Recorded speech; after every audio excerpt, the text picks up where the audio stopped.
Very good afternoon to all.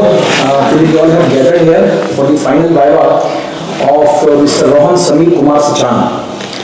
And we are honored and privileged to have with us very eminent stalwart in the field of microbiology, Professor S.K. Soni sir, with us. Professor S.K. Soni is former chairman, former secretary, former director, Punjab University, Chandigarh. Sir is also the nodal officer, intellectual property rights, cell, Punjab University, Chandigarh. Professor Soni is blend of academia and industry with more than 30 years of experience in various aspects of industrial biotechnology for sustainability of mankind. An MSc alumnus from Punjab Agriculture University and Ph.D. from Guru Nanak Dev University, Amritsar. Sir is associated with various fermentation industries as well as Punjab Biotechnology Incubator, Mohali as a technical advisor. Research expertise is professional experience in the field of food and industrial microbiology, fermentation technology, waste management. Sir has pursued industry-oriented research projects on technology development for biofuel industry and has established a pilot-scale fermentation facility for biofuel research in the Department of Microbiology. Authored a book, Microbes, a Source of Energy for 21st Century. Co-authored a book on University Manual of Intellectual Property Rights for faculty, technical staff and researchers.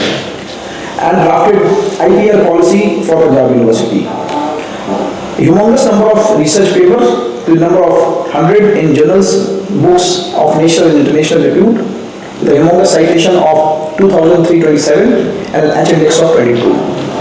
Sir has successfully guided 22 Ph.D. students and is member of various international journals. Thank you for accepting this invitation, sir. And with your kind permission, can we proceed on with the final Viva Voce of this year? Please. Good afternoon, sir. Good afternoon, my dear friends, and good afternoon, my panel members. My PhD defines final that is on topic production of PHA from lignocellulosic waste by using algal transformant with PHAC gene from PHAC gene bearing bacteria under the guidance of Professor Arun Kanwal. So firstly, starting with the introduction, what is the this PHA, or you can say the bioplastic. So PHA, that is polyhydroxyalkanate, it is a kind of a bioplastic which are the inclusion bodies of microorganisms, majorly the bacteria. These are produced under the stress condition when there is limited nitrogen source and excessive amount of carbon source. At that time, the microorganism produces the these PHA molecules. So my research focuses on the isolation of the bacteria from the sewage water that has to be cultivated in the lab condition, and from there the gene for that particular PHA has been extracted out and to transform the algal cell using that genes. So that is the overall research of my overall PhD research. Then the scope towards the society. So what is the scope? Like where do we use this bioplastic that has been produced from the algal? So first is to address the plastic pollution. As we all know that around 20 million metric tons of the synthetic plastic is generated every year, which is a significant detrimental effect on the human health. So one aspect is that we can limit those kind of synthetic plastic when we produce this bioplastic. Second is promoting sustainable development. So as we all know that United Nations has certain goals. So my research aligns with the goal 12 and goal 13, that is responsible consumption and production, and goal 13 is climate action. And last is creating the economic opportunity. So once this algal transformation has been successfully done, so that bioplastic can be produced in the higher amount, and we can establish new industries so that new employment can be there for the people.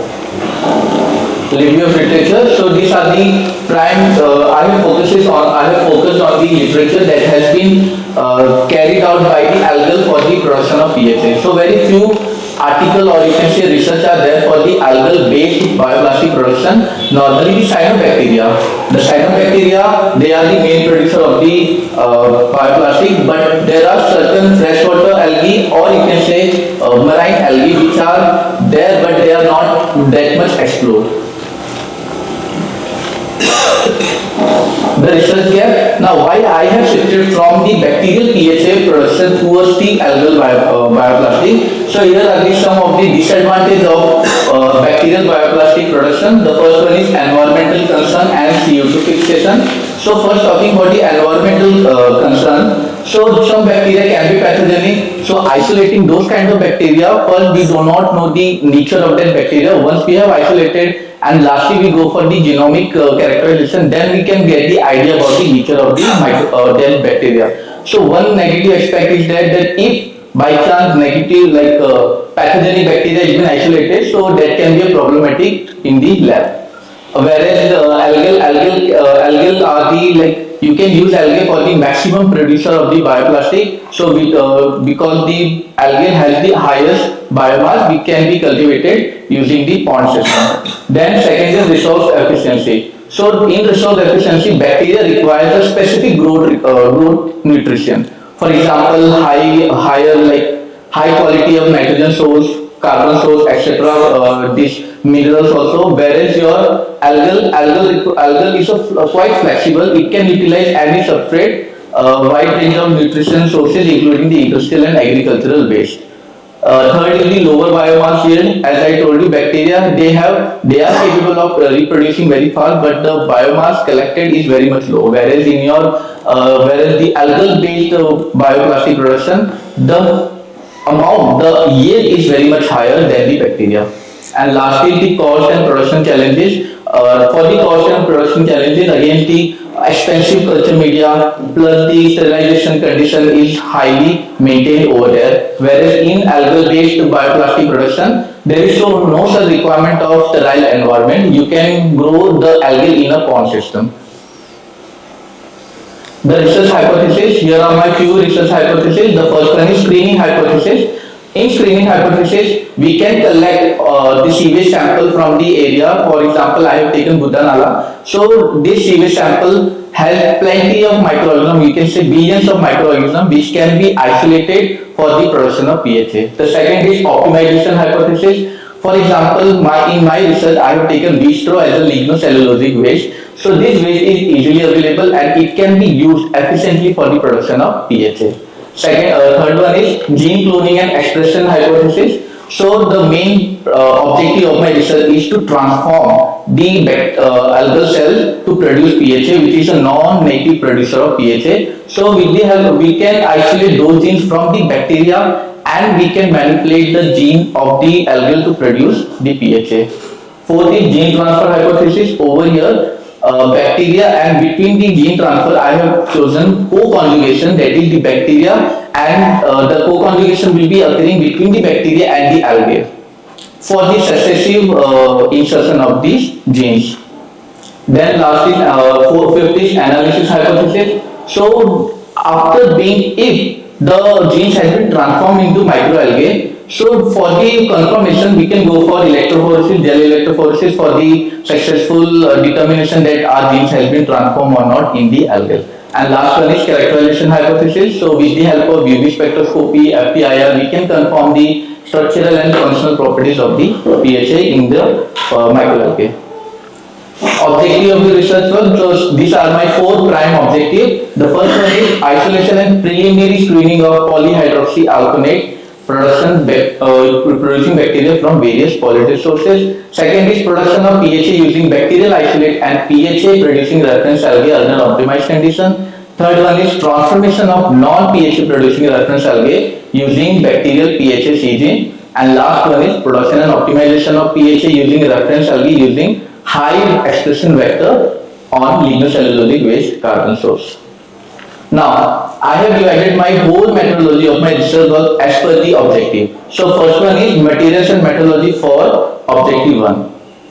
Isolation and screening of PHA producing bacteria. So, these are the 4 locations from where the sample was collected. The area was Buddhanala, Punjab, India, and the sampling technique which I have used, that is Krebs sampling technique. So, once the sample has been drawn from the sewage area in a sterile container, those were subjected to the serial dilution. Why we went for serial dilution? To decrease the load of microbial in the sample. So from the last tube, that is from 10 raised to minus 5 and 10 raised to minus 6, the sample was spread on the Nile blue minimal agar plate. So why I have chosen this Nile blue agar plate? Because this is the you can say preliminary screening, that only those bacteria will grow on that plate which has the ability to produce PHA. Now the screening was done in two parts, the primary screening and the secondary. For the primary screening, Sudan black bee staining was used, and for the secondary staining, Nile red staining. So for the Sudan black bee staining, the smear was prepared, it was hitch-fixed, and later it was stained with the Sudan black bee dye for 30 minutes. After that, counter stain was done with the help of saccharin for 5 minutes, and the observation was recorded under magnification of 1000. Secondly, the secondary screening was done using Nile red. So Nile red agar plates was prepared using the following composition. Isolates were stripped on the agar plates and incubated at 37 degree for 72 hours, and then the plates were illuminated using the UV light for the presence of the PHA bodies. Then for the partial identification of the bacteria, these were the steps which was followed. First, gram staining was done. Then secondly, motility and various biochemical tests. Here are the list: indole, methyl red, Voges-Prosker test, citrate utilization, starch hydrolysis test, oxidase, catalase, urease, sulfide reduction, nitrate reduction, triple sugar iron test, and growth on differential agar, and last was the sugar utilization. So various sugar was used over here. Now the production and extraction of PHA using the isolate. So here are the steps which were used for the production. The first step was bacteria inoculum. So bacteria inoculum was prepared with the help of sterile distilled water. The observer that the cells were set at 10 raised to power 8 cells per ml. For media, minimal salt media was prepared with the following composition. Then inoculation, 1 ml of this inoculum was used to inoculate each and every sample this media, and last was incubation period, that was done at 37 degrees Celsius for 72 hours. Then comes the extraction part. So for extraction, after 72 hours, the media was subjected to centrifuge at 10,000 G for 10 minutes. The pellet which came was treated with 6% sodium hypochlorite, and lastly it was rinsed and centrifuged for average washing step with distilled water. For distilled water washing was done, then acetone, then absolute ethanol washing step was done. And after washing, pellets were dissolved using hot chloroform, because it is a very characteristic of PHA that it is only dissolved in chloroform. So hot chloroform was used to dissolve the pellets, and then it was subjected to filtration for any removal of debris. And lastly, the PHA precipitation was carried out using the combination of distilled water to methanol, that is 7:3 volume by volume, and then dried in a hot air oven at 60 degrees Celsius to a constant weight. Then comes the molecular characterization. As I have to go for the genomic manipulation or genetic engineering, I went for whole genomic sequencing. So this whole genomic sequencing was done outsourced at Gen Explore Ahmedabad. So here are these are the few steps which was done by them: DNA isolation, qualitative and quantitative analysis, genomic sequencing and assembly, gene analysis, annotation, and phylogenetic study analysis. For phylogenetic analysis, neighboring tree method was done. Neighboring joining tree method was done for the preparation of phylogenetic tree.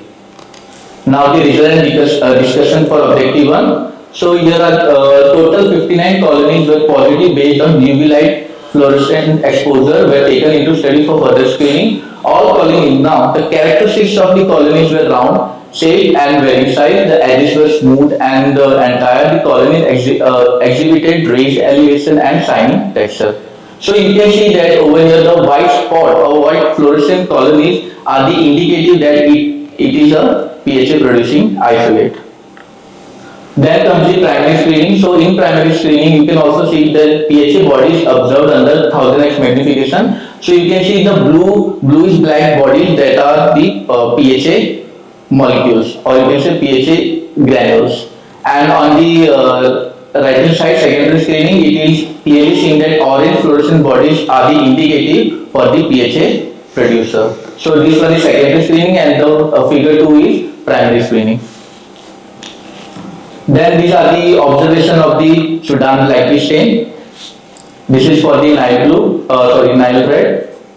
Then comes the partial identification of PHA accumulation species. So first is gram staining. So in my case, all the isolates which I got were gram positive rods. Then the motility, all the this isolate were motile. Then these are the various biochemical test observations. Then result on different growth media, because as my isolate were gram positive, so here are the some of the differential agar plate based on gram positive bacteria. Then the sugar utilization test. Then this is the production and expression of PHA using the isolate. So you can see over here that P3, the isolate number 3 has the maximum PHA ability to accumulate the PHA. So I have chosen P3 as my isolate for the further studies. And based on the molecular characterization, the bacteria was identified as Bacillus parenthracis RSKS3. And it has been submitted to NCBI under this database. And the accession number is assay MN39897631. Then material and methodology for objective 2. Now second objective was all about the optimization, how to optimize the media for the maximum producer of the PHA. So the first one was, before going ahead with the optimization, first we need to screen out the factors which are actually necessary for the optimization. So here are the first one. The first one done for was placket Bowman design. So what is placket Bowman design? It is a statistical tool which is used to screen out the factor which is actually responsible for the PHA production. So here are the 9 factors which are necessary, which was commonly used for the production of PHA. So these are the low level and high level which is needed for the purpose of this placket Bowman design, which has to be entered into the software design expert. And based on this placket Bowman design, the result is analysis in another slide. So over here only low and high level was taken into the consideration, and based on after the analysis, the second part is the main optimization technique which was used. The design was box taken, and out of these 6 parameters, 4 parameters were statistically proven to affect the PHA production. So over here also the 4 parameters are mentioned, and the low, mid and high levels are also mentioned, which has to be taken into consideration, and this has to be filled up in the design expert software. And then again the production was carried out using the same technique which has been discussed earlier. Now comes the acid and alkali based pre-treatment of bistro. Now my chosen substrate was lignocellulosic, which has to be used for the production of PHA. So first we need to break down this lignocellulosic base to liberate the cellulose and hemicellulose. Why? Because this lignocellulose, it has the molecule lignin, cellulose and hemicellulose which are tightly bound. So we need to remove that cellulose and hemicellulose. So for that alkali and acid treatment was done. So the preliminary pre-treatment of bistro was done, so that to remove any dirt which has been present in the bistro.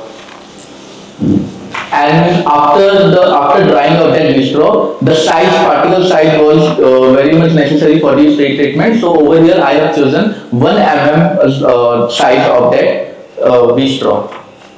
Then for the pre-treatment, I have taken 100 ml of 2% and 4% NOH, that is alkali part, and for the acid part 2% and 4% H2SO4 was prepared, and then for every 100 ml 10 gram of bistro was added into that part, and it was properly mixed and autoclaved for 1 hour at 121 degrees Celsius for 15 psi. Then post pre-treatment, after 1 hour of autoclaving, all the flask were cooled down, and then it was filtered using the muslin cloth. and those filtrate were then the pH of that filtered were adjusted to 7 using the 0.1 normal HCl or 0.1 normal NaOH. Then once we got the extract, now we want to determine that actually the pre-treatment has carried out or not. So for that, two techniques were used: qualitative Mollis test and DNS test, that is the quantitative. For Mollis test, it is just to check the presence of carbohydrate which has been liberated from pre-treatment process or not. And this is the protocol for DNS test. First, the standard glucose curve was prepared, and then the subsequent extract part was used. Then the characterization was carried out of the bistro that if any changes has occurred or not. So FTIR, XRD and SAM analysis was carried out. And then the optimization of sulfuric acid pre-treated bistro. That means the extract which we have got, that needs to be again optimized for the production of maximum PHA. So here are the 4 factors which I have taken: pre-treated bistro extract, inoculum size, incubation period and pH. Here are the low, mid and high levels. Again the production was carried out using the same technique which we have discussed earlier. That means the culture concentration was maintained at 10⁸ cells per ml. Then the media was prepared using this the predetermined step and this step, and these are the mid and high levels. Again the characterization of extraction was carried out. And lastly, the bioproduct, my product, which is the PHA, was characterized using this following technique: UV spectroscopy, Fourier transform, infrared, X-ray diffraction, scanning electron microscopy, NMR, and lastly TGA. Now result and discussion for objective 2. Statistical experimental design, that is the first optimization which was carried out with synthetic media. So this is the Black-Bowman design which is used to screen out the factor. So here are the overall observation which has been given. Like you can see the PHA concentration over there. There are 2 columns: predicted values and experimental values. Experimental values are the values which I have conducted in the lab, and the predicted value which has been given by the design expert. So you can see over here that experimental values and predicted values, they both the values are somewhat similar, you can say. So it means the model is accurate over here. Then based on this, the Pareto chart was constructed by the design expert. So over here you can see that if t value, the t value limit is there. If any factor that crosses the t value, it means that those factors are concerning factor for the PHA production. So over here you can see MgSO4, temperature, inoculum size and potassium dihydrogen phosphate are the 4 main factors which are playing the key role in the PHA production. Then ANOVA was carried out, which came to be a significant. Then phase test. So phase test, so R square value is around 0.9968, which is again an indicative that the model is significant. Then the predicted and experimental values. So over here you can see the intercept, which is the line, which is you can see all the values. The point, the dot you can see is surrounding the straight line, which is again an indicator that there is no outlier. The results are accurate and valid. This is the final equation for the Black-Bowman design, which can use to calculate the PHA concentration. Now the second part is box-Bacon design, which is the optimization, that is the RSM, response surface metrology part. So here are the result, predicted and the experimental. Again the values are somewhat similar to each other. This means the model is accurate. Again this is the actual and predicted value. You can see that it is almost on the line. Then analysis of the surface metrology, that is the ANOVA part, it is again came to as significant. So over here the A, that is potassium dihydrogen phosphate, the inoculum size, temperature and magnesium sulfate are the 4 main optimizing factor which needs to be optimized for the maximum production of PHA. Again the R square value was around 0.93, that is 93%. Which is also came to as indicated that the model is significant. 2D contour plot. So this is the 2D contour plot based on the RSM model. So over here you can see that the first one is AD, AB, AC, BD and CD. All these five models, they are giving a positive relationship with respect to the pH production. That means the positivity indicate that it is positively affecting the pH production. Whereas the BC part, that is the BC contour plot, it is negatively affecting the pH production. This is the second order polynomial equation for the RSM, which can be used to calculate the pH concentration.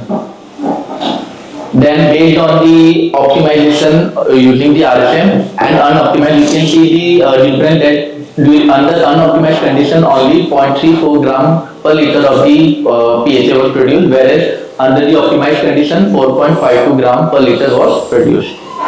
And this all the part has been published in this paper Helion, which is a Cuban journal. So up till optimization, all this is published in this journal. Then coming to second, then acid and alkali based pre-treatment of waste straw. So here are the Mollish test, which is an indicative that the carbohydrate has been liberated and it is being detected using the Mollish test. Then DNS test, so over average sugar concentration was carried out. So you can see that W2, that is 4% H2SO4 gave the maximum liberation of glucose, that carbohydrate, which is 4.92 plus or minus 0.024 microgram per ml. And this is the standard curve of the glucose, which has been used to calculate the unknown concentration of glucose in the waste straw extract. This is the overall analysis, that is the significant, or you can say statistical analysis of pre-treatment. This is the ANOVA and the post ANOVA analysis, which was used to validate the pre-treatment process.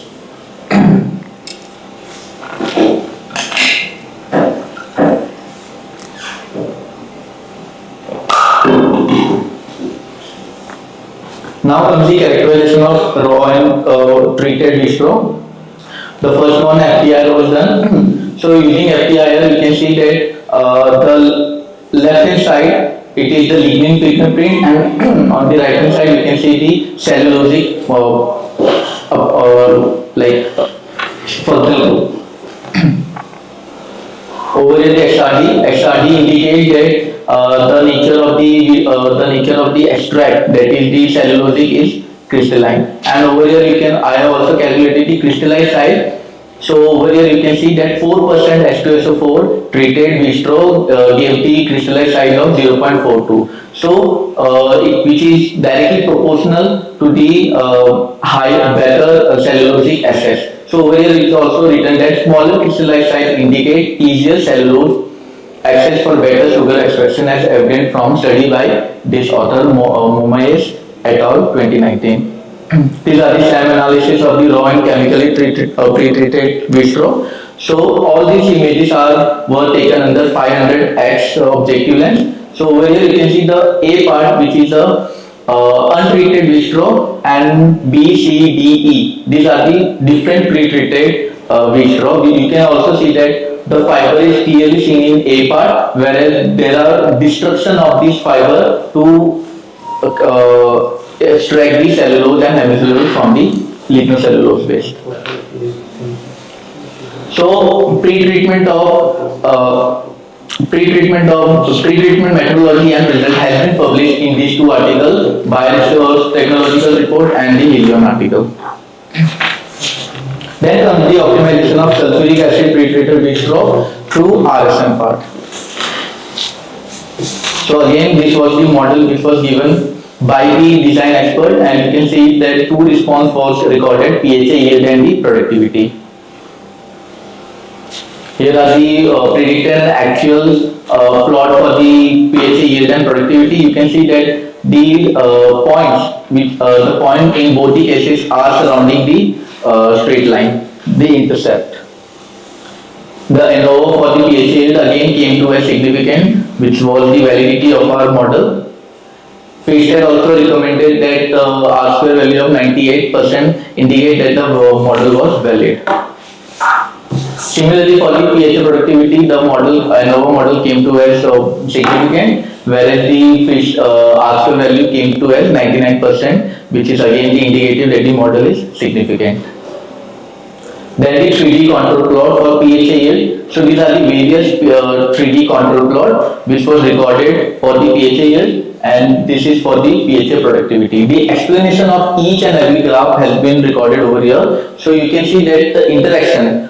Normally, the 3D control plot or any control plot, it is only used to study the interaction between the variables. Okay, so over here you can see the AB interaction, that is high PHA yield at higher sulfuric acid pretreated straw. So it is an indicative that at higher concentration of extract, PHA yield increases. Similarly for the AC interaction, you can see higher PHA yield at higher extract and lower incubation period. So at low incubation period, you can get maximum PHA ability. Similarly CD, so higher PHA yield at higher pH but at lower incubation period.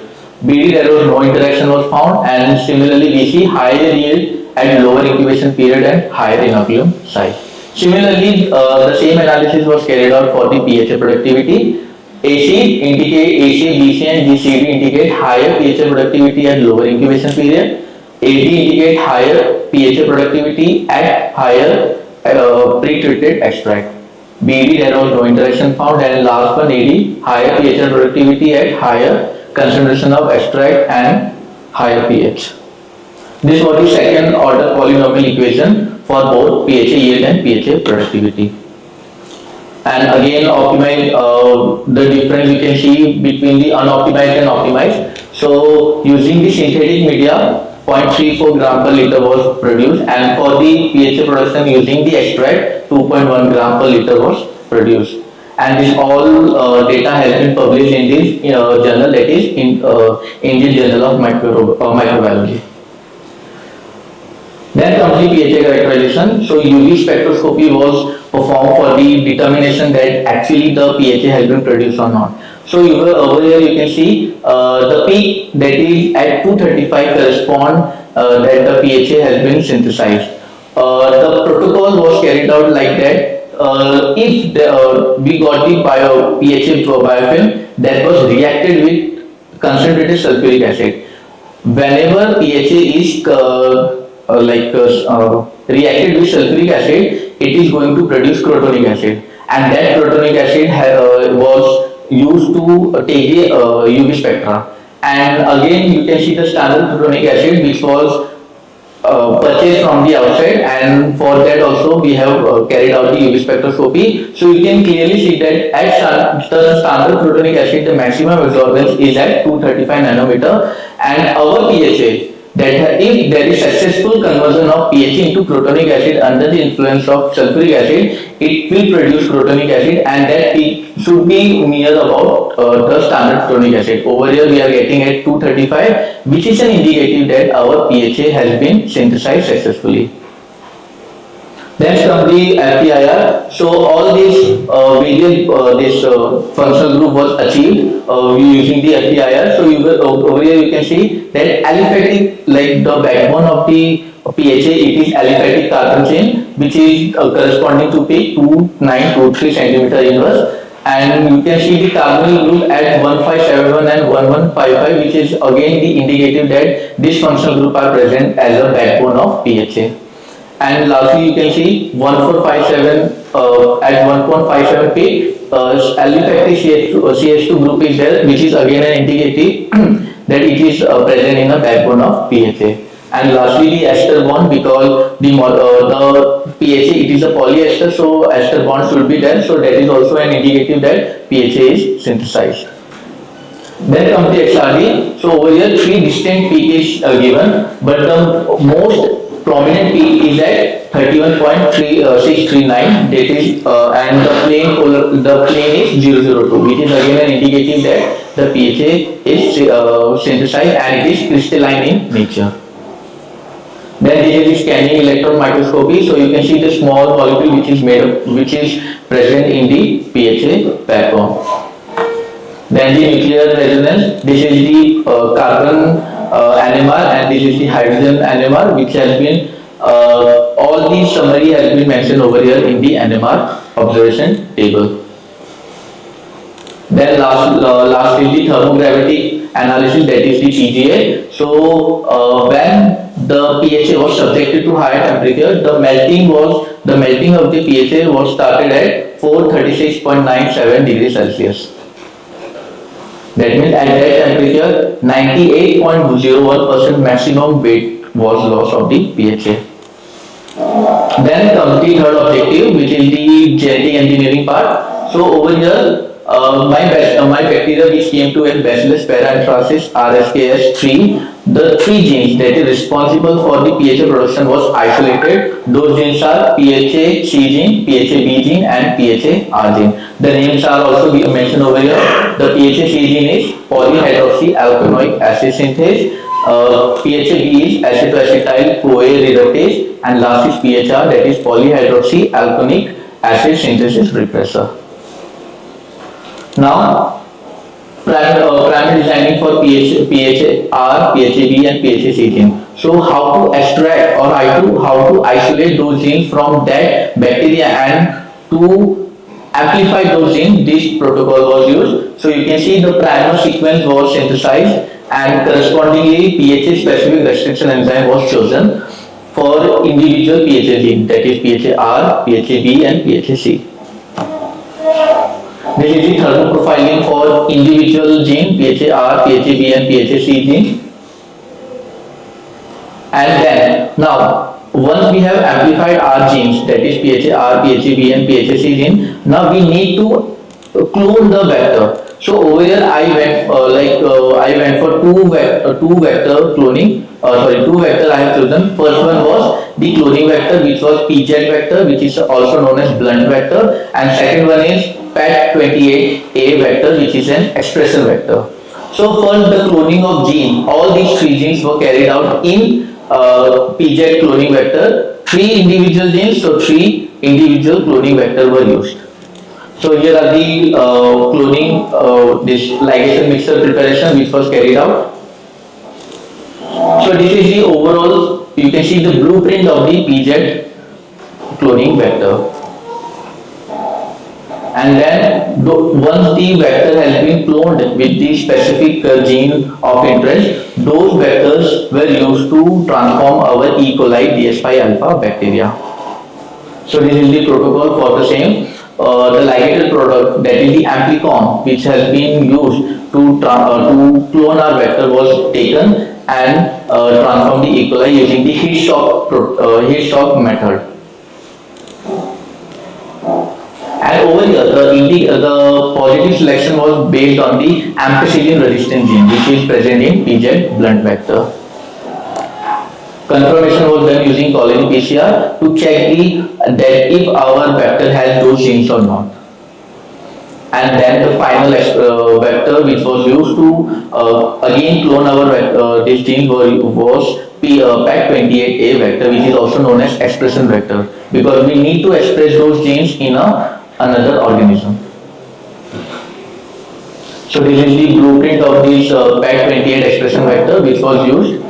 And again, this is the ligation mixture which was used to transform, or you can see to clone those genes from PHAC into the PHAC28A vector. Again, selection of positive colonies was done using the antibiotic selection marker. Over here it is kanamycin. So 5 microgram per ml kanamycin antibiotic stock solution was used to select the positive colonies. Again, the plasmid isolation and digestion check was done to cross-check that if our vector has those genes or not. Now the main part is the co-conjugation between the E. coli DS5 alpha and the algal cells. So the algal cell which I have used, that is Chlorella soropiana NCIM 5795, which was procured from Pune. And it was grown, or you can say we have subcultured this strain using the BG11 medium. Now, For proceeding ahead, we need to carry out the antibiotic sensitivity analysis so that to check that at which antibiotic concentration of kanamycin our algal growth is inhibited. So this was the protocol, and the next part was co-conjugation. So co-conjugation over here occurs with the help of pili. So E. coli DS5 alpha, it has ability to produce pili, so that pili will be produced or will be formed, and it will go and attach with the algal cells, and then the successive transfer of those vectors, that is PHAC28 vector which has our genes are transferred into the algal cells. So this is the protocol. So just to recap, so Chlorella sorokiana was harvested at 5000 rpm for 5 minutes at room temperature. The cell concentration was adjusted at 10 to power 8 cells per ml. Then recombinant E. coli DS5 alpha having PHA gene were harvested, and then both the cells were suspended in SOC media separately in 1:1 ratio. One part of algal cells and one part of recombinant DS5 alpha cells, and then it was incubated at 30 degrees Celsius for 2 hours in dark, and then 2 days in light environment. And then quality selection was done using BG11 media with kanamycin drug. And confirmation was done using the PCR and gel electrophoresis. Result and discussion for objective 3. So here are the gel electrophoresis images of gene which was isolated from the bacteria. And this is again the same part which has been explained earlier. Now the confirmation of PHAC ligation, that if our vector, that is PHAC vector, has those genes or not, was confirmed using this gel electrophoresis. Over here you can see that 3 individual genes R, B and C are shown over here, and the respective letter was used to determine the size of those genes. The confirmation for E. coli with PHAC28 vector was done using this Louis-Bertani agar plate, and the kanamycin concentration was used was 50 microgram per ml. Again, this is the same PHAC28 confirmation that our vector PHAC28A has those genes or not was carried out using gel electrophoresis. Co-conjugation. So this is the culture growth condition that under 1000x magnification algal sample was seen. Antibiotic sensitivity test at 500 microgram per ml, Chlorella sorokiana cannot grow. So that point was chosen for the antibiotic selectivity. And this is the positive algal recombinant growth on BG11 media supplemented with kanamycin, that was 500 microgram per ml. Earlier, without transformation, our Chlorella sorokiana cannot grow at 500 microgram ml kanamycin plate, whereas now, after the successful transformation, now our Chlorella sorokiana recombinant algal has been grown on BG11 at 500 microgram per ml antibiotic concentration. This is the final PCR analysis and the gel electrophoresis of algal recombinant cells. So it is clearly seen that all the 3 genes were present in the transformed algal cell, which are now capable of producing the PHA. And last is the carbon optimization for the algal transformant. Over here the carbon source which was chosen is the lignocellulose base, which was pre-treated with 4% H2SO4. So 1%, 5%, 15 and 20%, this 4 you can see concentration was used to grow the algal cell for the PHA production.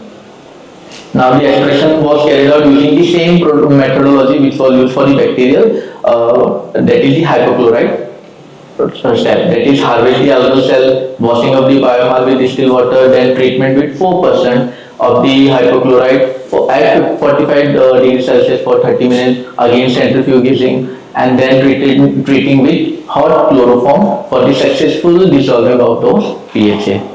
And lastly, precipitation with cold methanol so that the PHA is precipitated on the plate.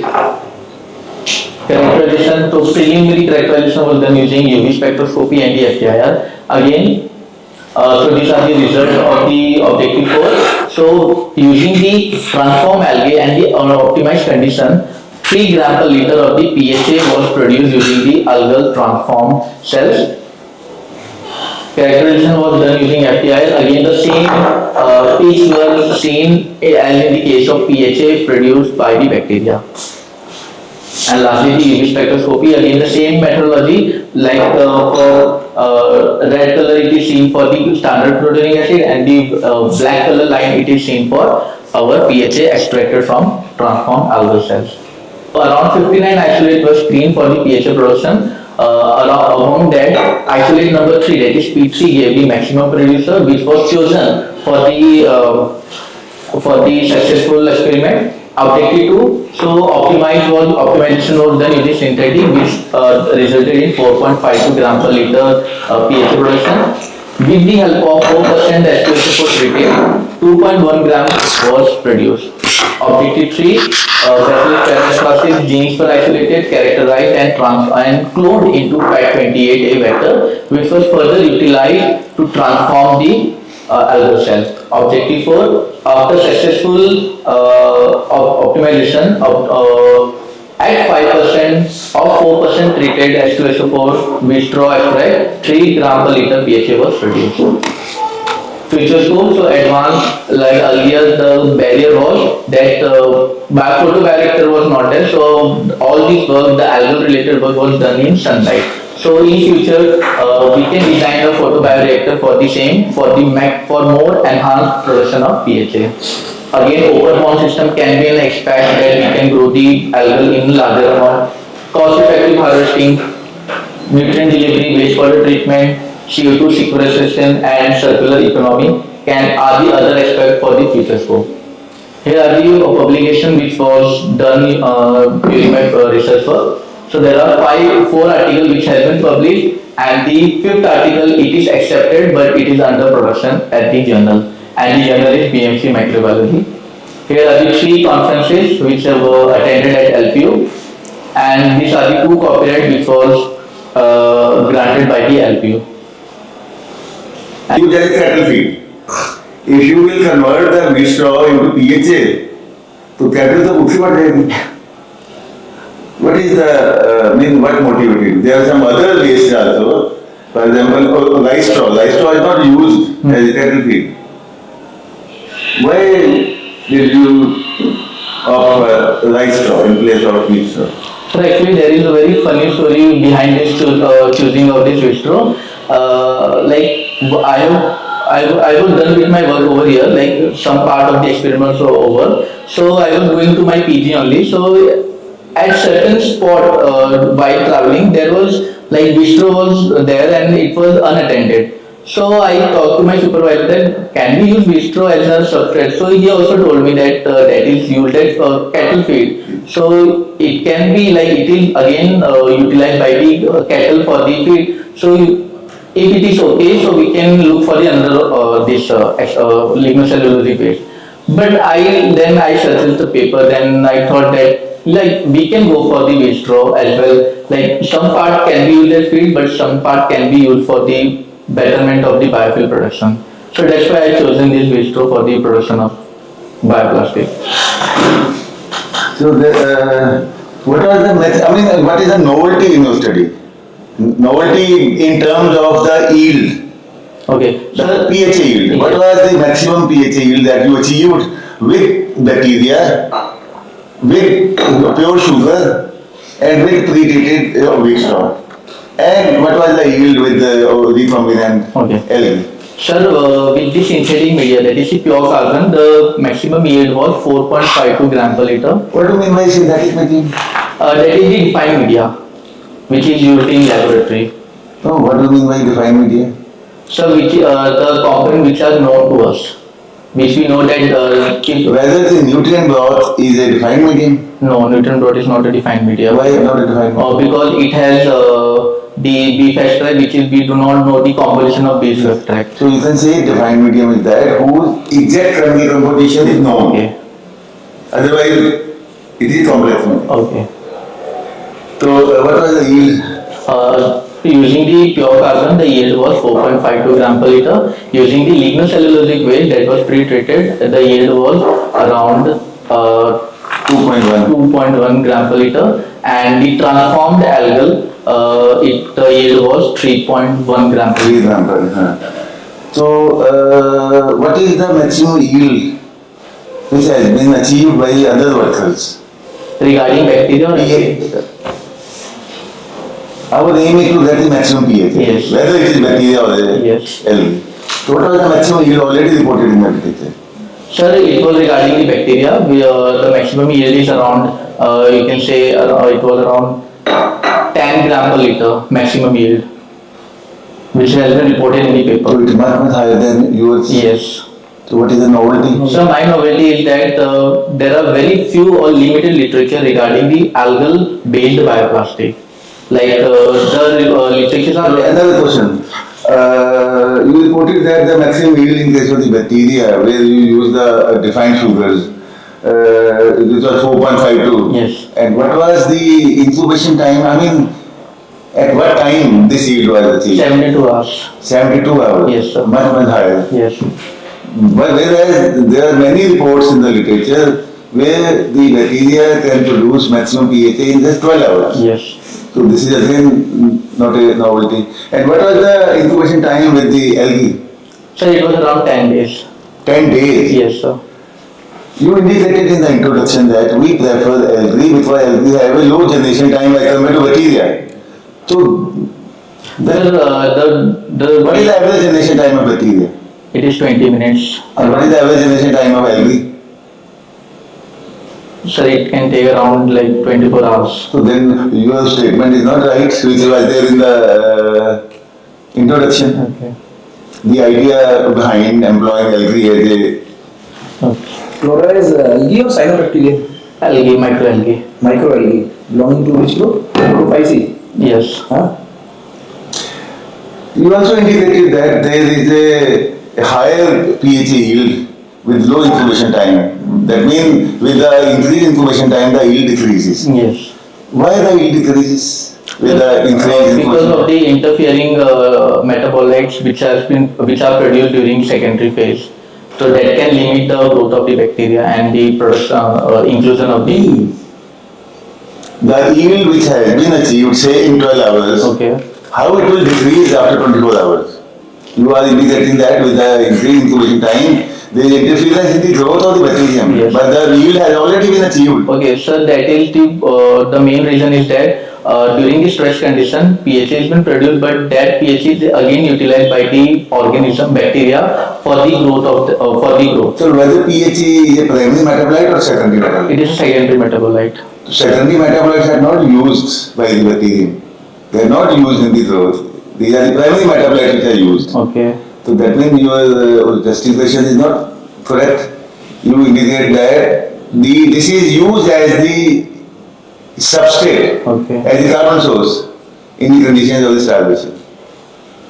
It's secondary metabolite. Hmm.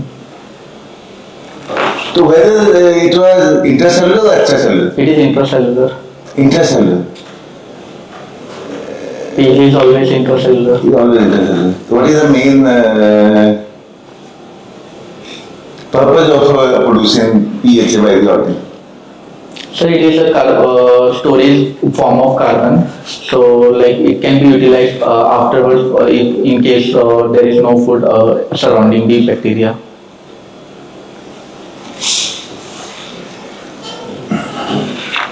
You have produced it, but then what future application you are proposing? I mean, if it's an intercellular, then you need to Digest the cell.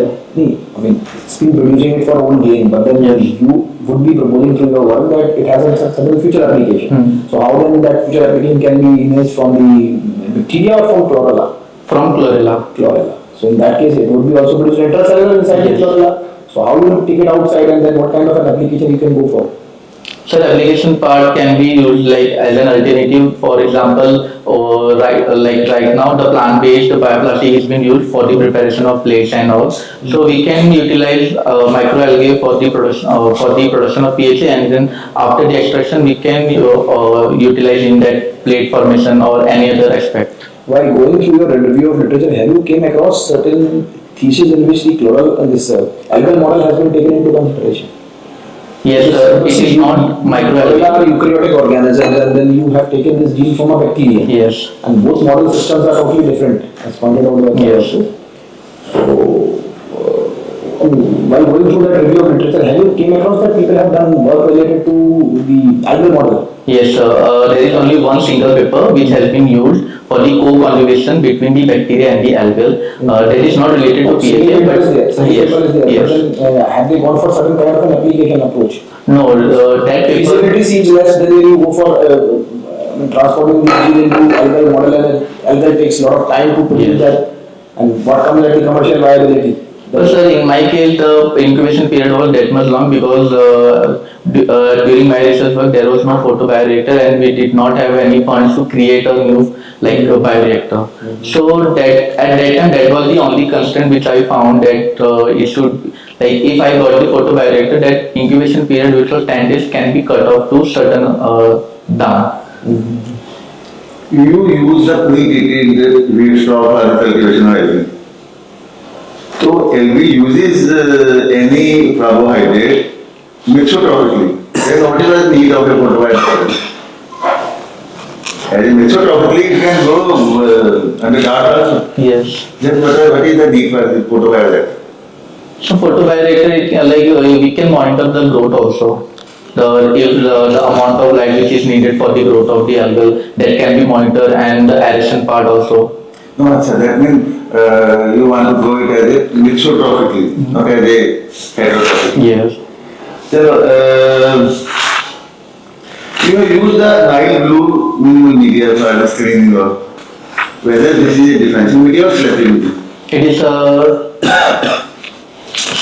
differential media because it inhibits the other bacteria, because it is a minimal salt media, so only and Nile blue is there, and there is excessive amount of carbon source in this media, so only those bacteria will grow which require higher amount of carbon source and lower other nutrients. And Nile blue is the plus point so that we can visualize that PHA bodies has been produced or not. So you have used a wheat straw, Yeah. and you have subjected it to a pre-treatment. You have used the term pre-treatment. What is the purpose of the pre-treatment? So just to hydrolyze, or you can say the partial breakdown of lignocellulosic waste into Partial breakdown. Yes, it is not the complete breakdown, But but why don't you attempt for the complete hydrolysis? sir, the first I want to say that it was not my framed objective. So But you are using this as a raw material, so you are to get the maximum benefit out of that. What are the sugars which are liberated as a result of the hydrolysis of the wheat straw? so main sugar is cellulose and hemicellulose, which is a carbohydrate. Sugar, these are the polysaccharides. Yeah, so further breakdown of this cellulose will liberate the glucose, which was evident by DNS test also. And what are the other sugars which are likely to be present? So that's item. Xylose will be, because hemicellulose will mainly liberate, right? It is in the form of xylem. Okay. Xylem will liberate the xylose. Okay. Whether your organism, whether it is bacteria or it is a recombinant LV, it is xylose utilizer or not? You should have checked. Yeah, for To get the maximum benefit out of the wheat straw, the organism should be a xylose utilizer also. Okay. And what was the maximum sugar liberated as part of the pre-treatment? So it was very low, like around 4 micrograms per ml. What was the conversion efficiency, conversion of carbohydrate into simple sugar? Did you get that? No, I haven't gone for that. That is also very, very important. Sugar concentration is very, very important in the production of any metabolite. So you should have checked that also. Yes, sir. So what is the mode of action of sulfuric acid and NaOH in pre-treatment? Sorry, sir. The sulfuric acid and NaOH, these are both alkali and acid with damages, or like you can say, NaOH has the very harsh effect on the lignocellulose. What is the mode of action? So it disrupts the bond between the lignin and cellulose and hemicellulose, which is there.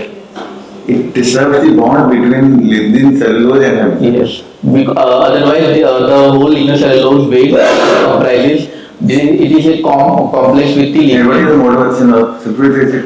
Sulfuric acid. Sir, it is somewhat similar to NaOH only. Both correspond to the breakdown of those bonds. Sulfuric acid hydrolyzes the xylem or hemicellulose, which is amorphous. Okay. And the base NaOH, it dissolves hemicellulose and lignin. Okay. Lignin and hemicellulose, they are alkali soluble. Okay. So it removes both these, leaving behind relatively pure cellulose. Whereas acid hydrolyzes hemicellulose Cellulose. and then removes the lignin as a layer. Okay. There is a paper in 2002 by Professor L.R. Lind, Thayer School of Engineering, Canada. And paper is in Microbiology and Molecular Biology Reviews, MBR. So read that the complete mechanism is there. Acid and as well as alkali treated lignocellulosic base. How acid, what kind of mechanism is set forth, which sir has explained. Okay, sir. What are the other methods of pre-treatment? Sir, All lignocellulosic, they are subjected to pre-treatment. The main idea is to disturb the lignin. yes. What are the other methods? Sir, KOH treatment is there. Acetic acid treatment is there. Beside acid and base. Biological, like with the help of enzymes. कौन से हैं? Lactase enzyme is there. Oh, Cellulase enzyme is there. And sir, I only know these two. you might have heard the term steam explosion. Yeah, What is steam explosion? No idea. Well, I have heard the word steam explosion. So, if you are interested to attempt the complete hydrolysis of these, what enzymes do you require? Enzymes or what other things do you require for a complete hydrolysis to get the maximum benefit out of that?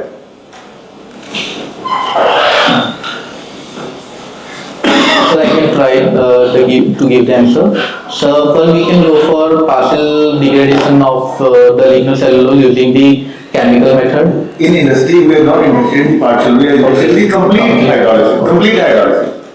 Economics is also very, very important. So they want to recover maximum possible sugar.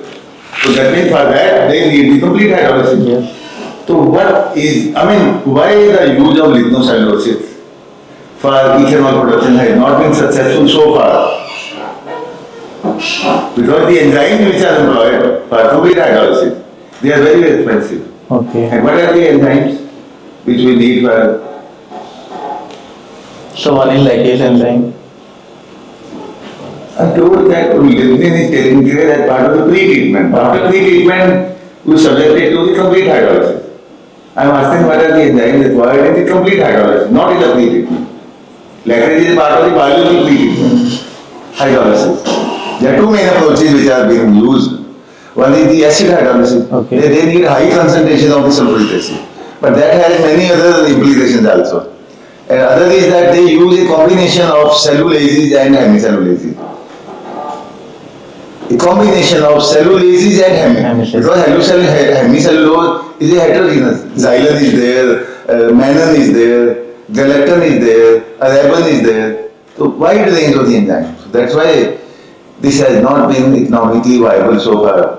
The production of the ethanol from lignocellulosic material is coming out to be around 20 rupees a liter. Whereas the production of alcohol from cereals is coming out to be around 50 to 60 rupees a liter. Because of the enzyme cost. Because of the cost of the pre-treatment, which is very harsh. What was your aim? What was your main aim? To employ algae or to employ bacteria? So If the aim is to employ algae, you have optimized the bacteria for the production of. yes. Why not algae? Why not recombinant algae? Sir, I have done, but it was a preliminary study that to optimize the carbon source. So I am planning for the postdoc and I have to carry out this algal part in the next. And even I have shown the future scope also. So in that I will be like, if I happen to go for the postdoc, so I will be designing the bioreactor specific for this recombinant This is really a good area. Yes. I am not noting that. You have also used a reference algal chain Yeah, that is chloro. What was the yield in that you achieved? Sir, Chlorella sorocana, it is not native producer of PHA. Any algae which is a producer of PHA? Sir, Microcystic aeruginosa, it is a native producer of PHA. And what is the yield reported in that case? Sir, it is around 0.25 or around 0.3 gram per liter. So microalgae does not produce beyond 0.5 gram per liter, whereas cyanobacteria, there are reports that has been, cyanobacteria shown to produce like more yield than the Microcystis is microalgae or cyanobacteria? It is a cyanobacteria. So there are certain questions which have been asked by the examiner. Can you elaborate on the environmental implications of using sulfuric acid in the pre-treatment process? Environment implication.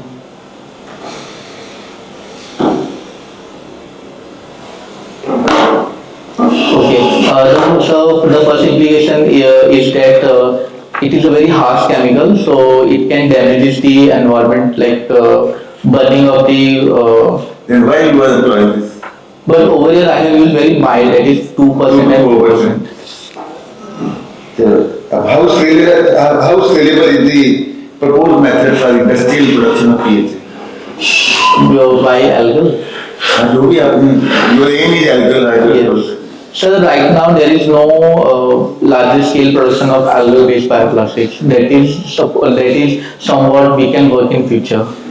Currently If we are able to get a better yield with bacteria in a lesser incubation time, then why to go for algal PHA, which takes much higher time? So, for example, there are many, you can say, reports that algal bloom is there. So we can grow this algal in the form of bloom and recombinant algae in the form of bloom, and that can be harvested for the PHA yield. Algae is a very useful organism. What are the other products which we can get from algal biomass? If we cultivate algae on the large scale, what are the main products which we can employ? So, protein source, protein. Then, protein PHA. So I can think of only one. You are aware with the term biofuel? Yeah, biofuel. There are first generation biofuel, second generation biofuel, what are third generation biofuel? The biofuel which you can obtain from algal biomass. Okay. Algae is a producer of carbohydrates, so it can be converted into ethanol. It is a source of oils, Okay. so it can be converted into biodiesel also. So any biofuel which is obtained from algal biomass will be the third generation biofuel. Okay.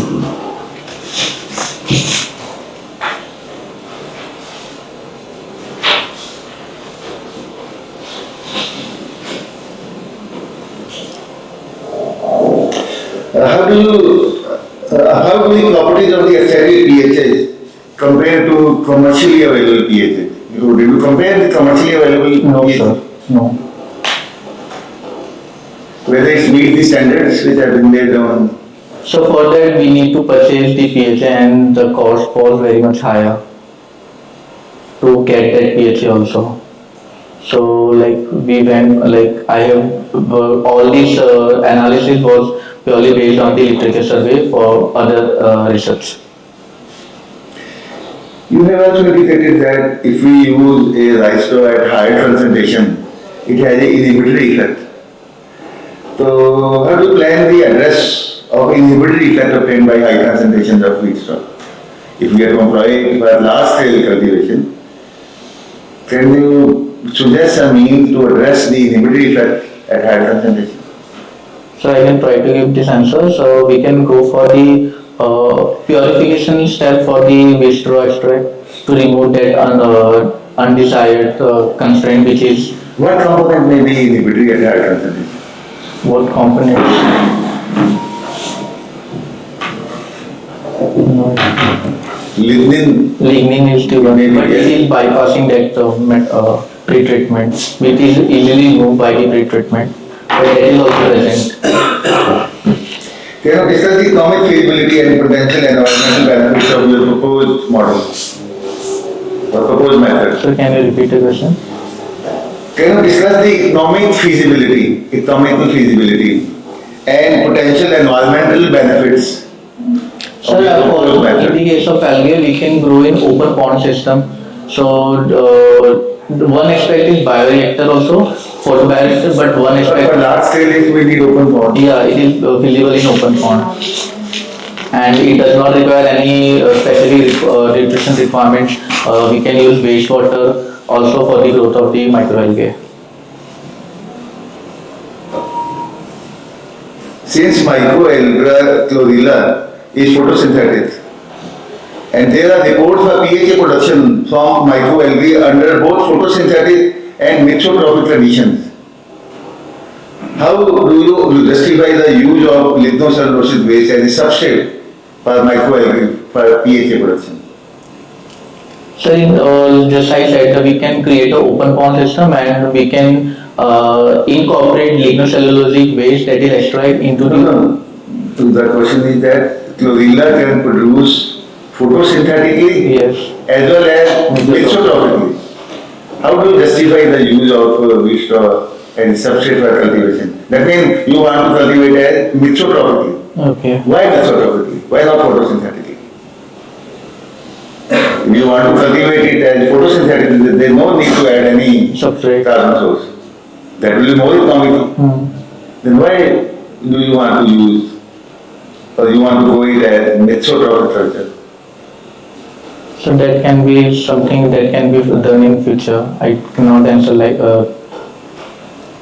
You should have compared the yield yes. under Yes. photosynthetic condition, under heterotrophic condition, And- and under mixotrophic condition. The yield will definitely be more than the mixotrophic condition. Definitely more. Okay.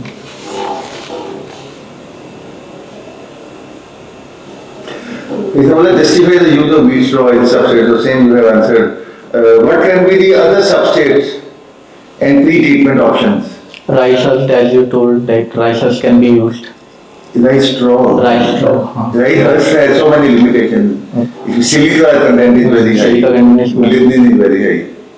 Wheat straw maybe there are many problems, but there is a need of the hour to use wheat straw as a substrate for the production of any value-added product.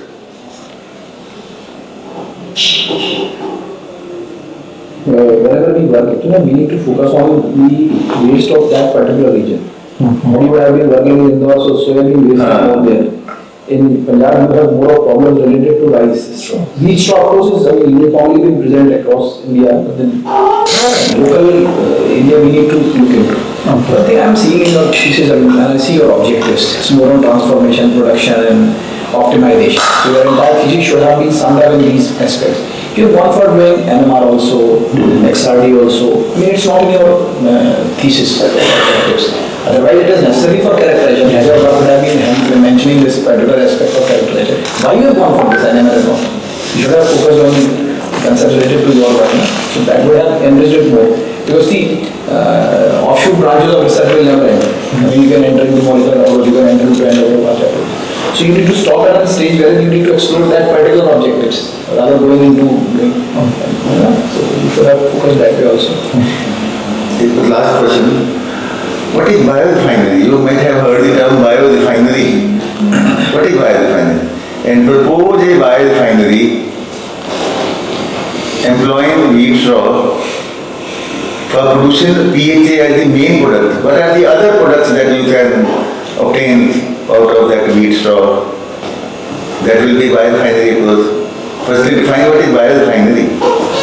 So as per my knowledge, biorefinery is a terminology which like a process which is used to, I guess, produce the biofuel, any biological product that is called the biorefinery, and the Production of value-added products from biomass. Okay. You are using wheat straw as biomass. Yes. So So in industry, they are interested to get maximum benefit, maximum. They want to recover maximum possible things from that substrate and want to generate maximum number of the metabolites. So what are the main value-added products which you can obtain in addition to PHA, employing wheat straw as a substrate? So we can also go for a starch-based product, then the polylactic acid. These all are the types of the bioplastic. and bioethanol, biodiesel, any biofuels. Biodiesel कैसे? Wheat straw से biodiesel कैसे बने? What is biodiesel? Sir, that is butanediol. Butanediol. It is a biodiesel. Biodiesel is a mixture of monoalkyl esters. Okay.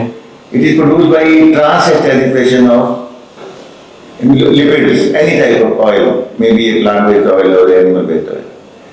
So wheat straw is not a source of oil, so we can't produce Those biodiesel. plants which are having that compound, Okay.